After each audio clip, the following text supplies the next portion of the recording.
Bismillahirrahmanirrahim. Assalamualaikum warahmatullahi wabarakatuh.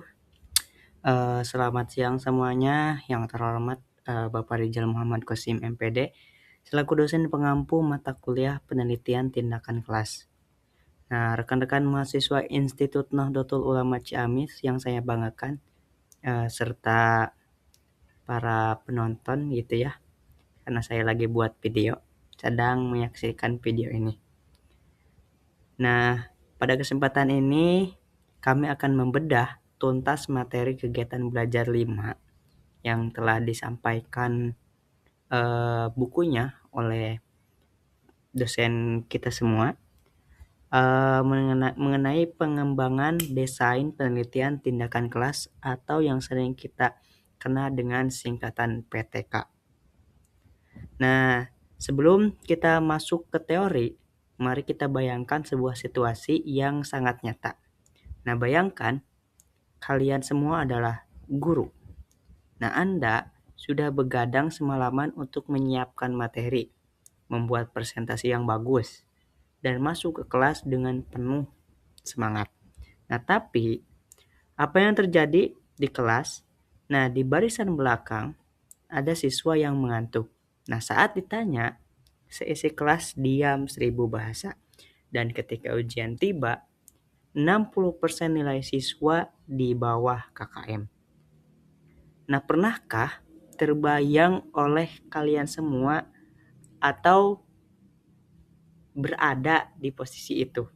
Nah, saat menghadapi jalan buntu ini, apa yang biasanya dilakukan?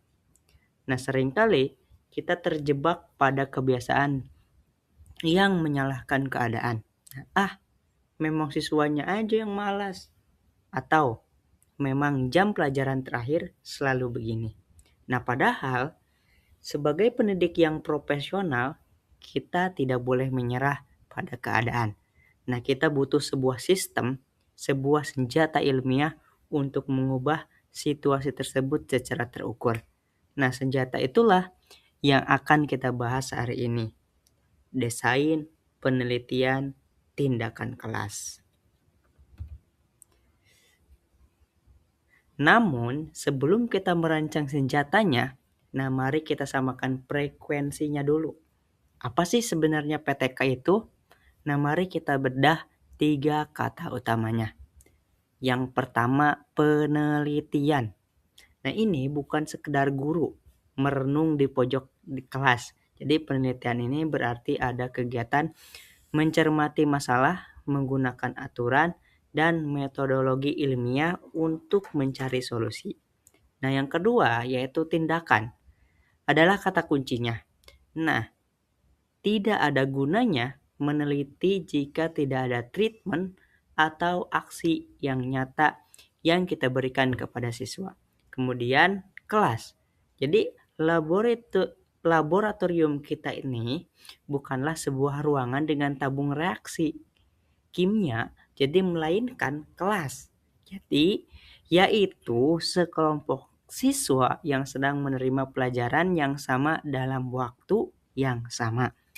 Nah, jadi PTK bukanlah riset yang dilakukan dari balik meja perpustakaan, melainkan riset yang hidup, bernapas, dan bergerak di dalam ruang kelas kita sendiri.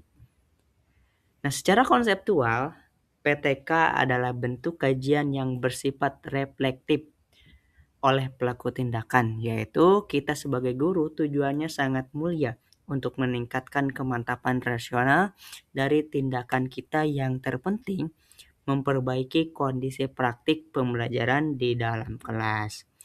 Kemudian, lalu apa ciri khas utama PTK?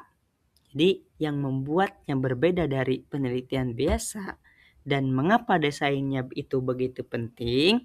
Jadi, karakteristik utama PTK, ia berfokus pada masalah praktis yang nyata dan faktual.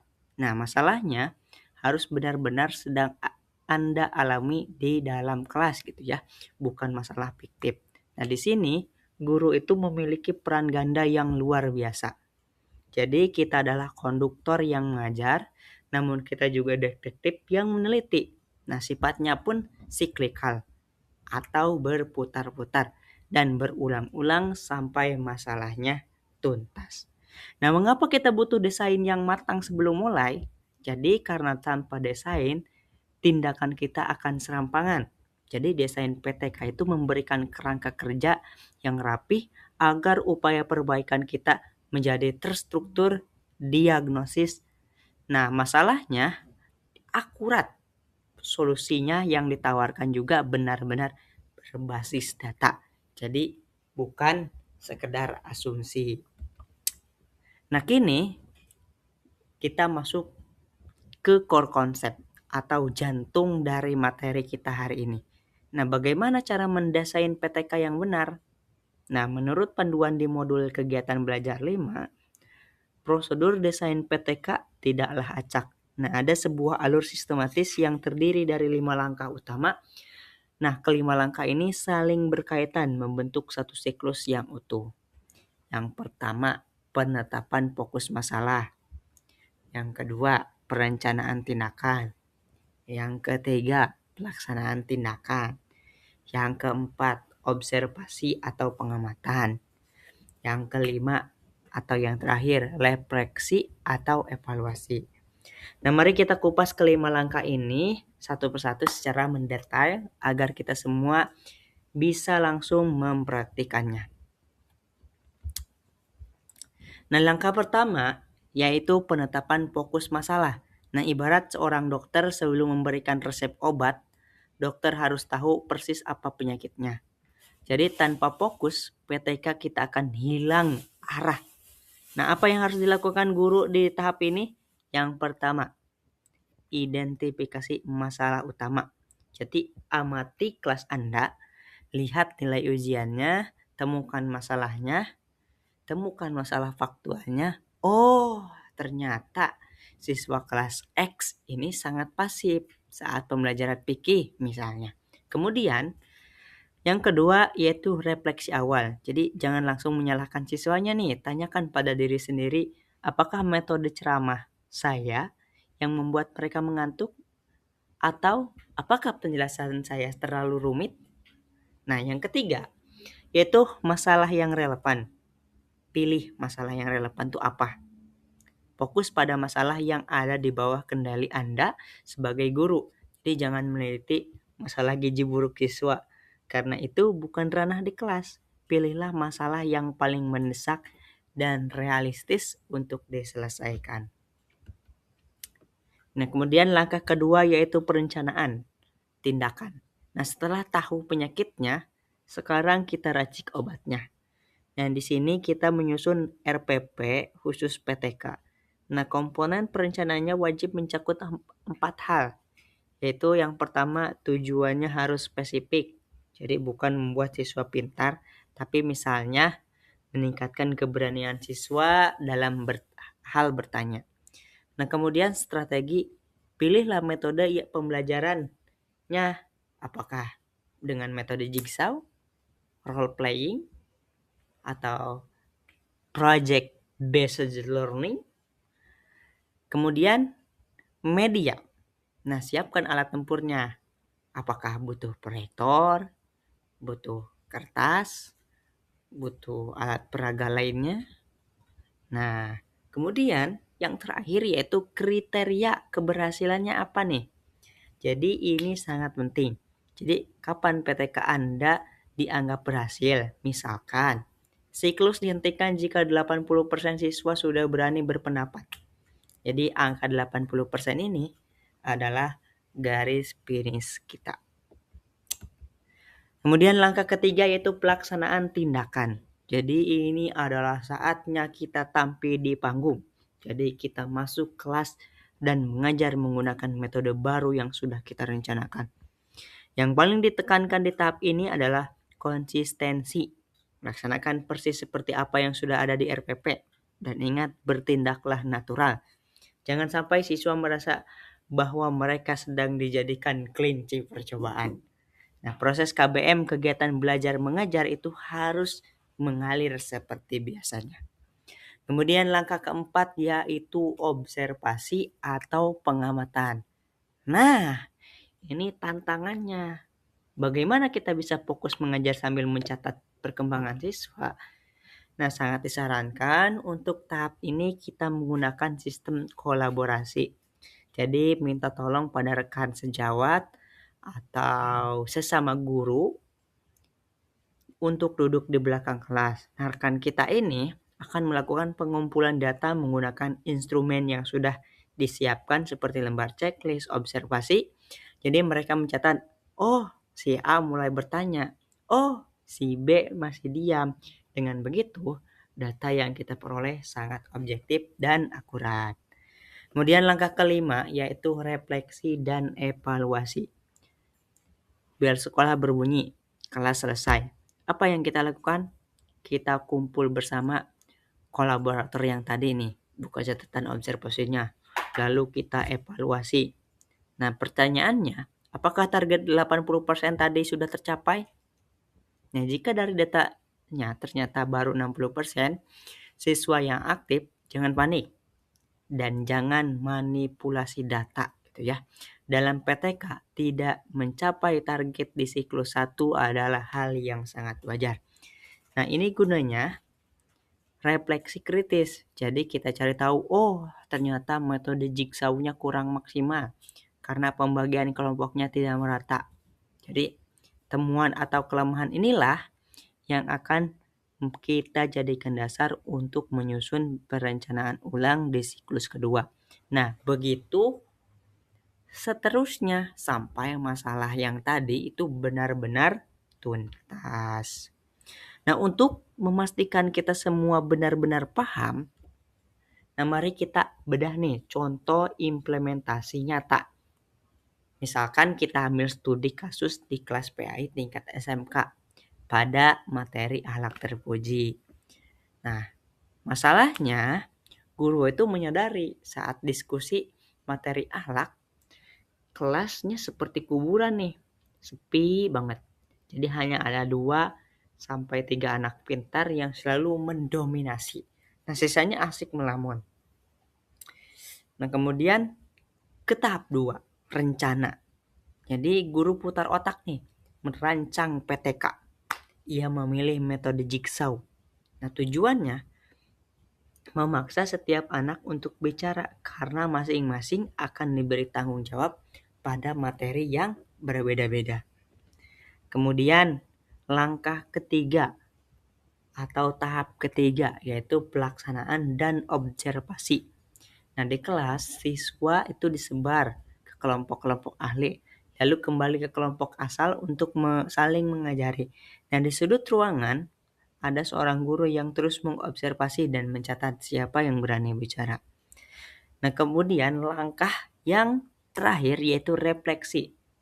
Nah, setelah kelas selesai, data dihitung dan ternyata partisipasi nih baru naik 65%. Nah, kenapa? Gitu ya. Setelah direfleksikan, ternyata anak-anak yang pemalu masih diam. Jadi meskipun sudah dikelompokkan, lalu apa tindakan untuk siklus 2? Jadi guru memperbaiki desainnya. Di siklus 2, setiap anak tidak hanya diberi materi, tetapi diberi peran yang wajib. Misalkan, si A wajib jadi pembuka, si B wajib menyimpulkan. Dan voila, ada siklus 2 itu partisipasinya meroket menjadi 85%. Masalahnya selesai dan penelitian pun berhasil. Nah, itu contoh studi kasus pembelajaran PAI di kelas PAI tingkat SMK ya. Nah, dari seluruh rangkaian panjang yang tadi yang telah kita diskusikan, ada 3 rangkuman atau pelajaran yang emas yang bisa dibawa pulang.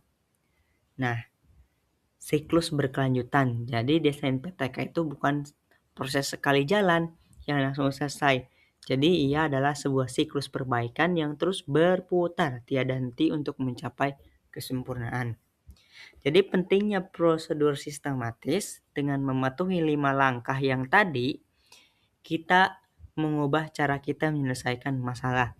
Nah, dari yang awalnya hanya menebak-nebak menjadi tindakan yang terukur, ilmiah, dan objektif. Jadi alat peningkatan kualitas. Jadi PTK itu adalah senjata pamungkas bagi seorang guru. Jadi ia adalah jembatan untuk mengubah masalah dan keluhan menjadi inovasi dan solusi. Oke, hadirin dan para penonton yang saya hormati. Jadi tiba kita di penghujung presentasi ini. Jadi sebagai penutup, saya ingin mengajak teman-teman dan rekan-rekan semua untuk mengubah paradigma kita sebagai pendidik. Jadi menjadi guru bukan sekedar rutinitas datang ke sekolah, memberikan tugas, lalu pulang. Nah, menjadi guru yang hebat berarti kita memiliki kepekaan, dan ketika ada yang salah di kelas kita harus berani bertanya, apa yang bisa saya perbaiki dan dari cara saya mengajar? Nah, penelitian tindakan kelas ini hadir bukan untuk menambah beban administrasi kita, jadi melainkan untuk memberikan panduan agar kita menjadi dokter yang handal bagi kelas kita sendiri. Nah, perubahan besar dalam dunia pendidikan di Indonesia tidak selalu harus dimulai dari kebijakan pusat ya. Jadi perubahan itu bisa dimulai dari ini, dari langkah kecil ya, di ruang kelas Anda. Jadi semoga pemaparan materi kegiatan belajar 5 ini memberikan pencerahan, inspirasi, dan manfaat praktis bagi kita semua dalam mengembangkan kualitas pendidikan di masa depan. Nah, kami mohon maaf yang sebesar-besarnya jika ada tutur kata yang kurang berkenan. Kepada Bapak Rijal Muhammad Qasim, kami ucapkan terima kasih atas bimbingannya, dan rekan-rekan mahasiswa dan mungkin penonton sekalian, terima kasih atas antusiasme ya, ngehese pisan Anda yang luar biasa. Mungkin saya membuka sesi tanya jawab bagi rekan-rekan yang ingin berdiskusi. Bagi teman-teman online, bolehlah di kolom komentar. Mungkin akhir kata, wallahul muwaffiq ila aqwamit thoriq. Wassalamualaikum warahmatullahi wabarakatuh.